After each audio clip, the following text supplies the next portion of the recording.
At this hour, you can see the portion of the Ironstone Vineyard that was damaged by the 2-7 fire. Now, the good news here is that none of their main buildings were damaged, much of the damage limited to the vegetation and the fencing. But with that being said, take a look over here. You can see with these burn marks just how close it got to one of their structures and the rest of the facility. That's something people here at the vineyard say was far too close for comforts.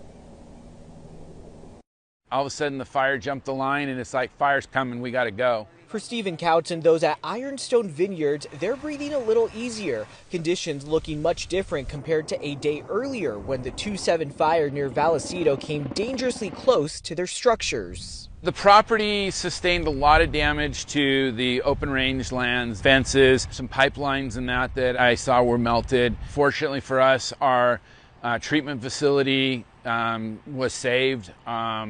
The winery was saved, all the livestock saved. He estimates about 300 acres of their property sustained damage, with some hot spots still visible.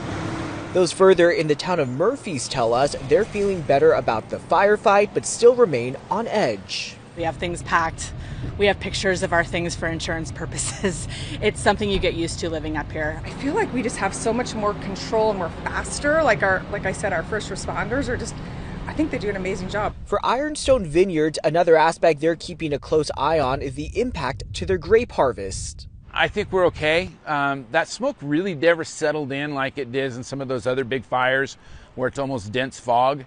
There was enough wind to keep it churning, so I don't really anticipate any issues with the grapes. Still, Couch says they're not entirely out of the woods. He adds they're grateful for the extensive work fire crews have done to keep them safe.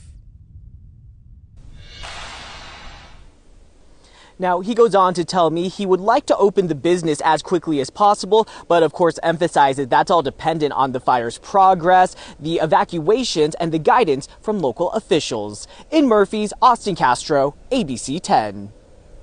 Yeah, Austin, so glad to hear about the improved conditions. Keep us posted as you learn more. Thank you.